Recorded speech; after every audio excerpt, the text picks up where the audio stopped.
Let's talk about accountability to mission. And this is especially for ministry teams, lay staff, professional staff, but what does it mean to be accountable to the mission? Ideally, there's some sort of annual or semi-annual retreat or planning session where congregational leaders can get together for some slow time, for a time of discernment, where they think about how their particular ministry is going to serve the mission in the coming year or the coming 6 months, and then set some planning and some goals in alignment with that hope for the future. So, for example, if the congregation wants to see some growth among people who live in the neighborhood where the congregation is actually located, each group might consider how their ministry might reach out or serve that particular group in your community. So the worship committee or worship arts team may think about how the monthly themes might be able to connect with concerns of the neighborhood.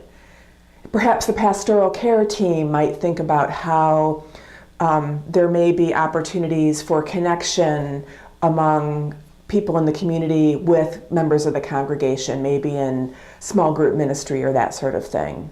Perhaps the social justice team might look at ways to serve the neighborhood. So at these planning retreats, you would set goals. Each committee or team would set goals in alignment with these and think about what would it look like if they got a little bit closer to the goal. You know, no one expects that you're going to grow the congregation by 20%, although it could happen.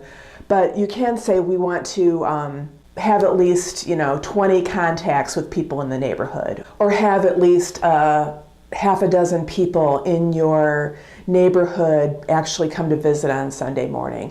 Some way of tracking if your actions, your plans are actually getting the results that you're hoping for.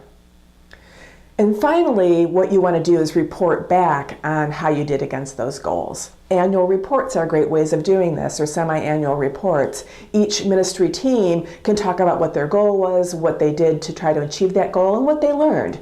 Maybe it was successful, maybe it wasn't so successful, but they can figure out maybe what they could have done better. Maybe the timing of the events didn't serve the needs of the people they were trying to reach.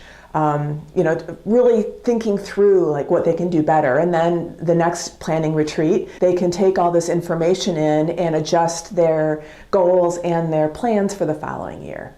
So this is what a learning community looks like. It's the ability and the opportunity of looking and being intentional about what the opportunities are, what the intentions are, planning with those, and then doing it, and then reporting back and figuring it out how it went and what you can learn from it.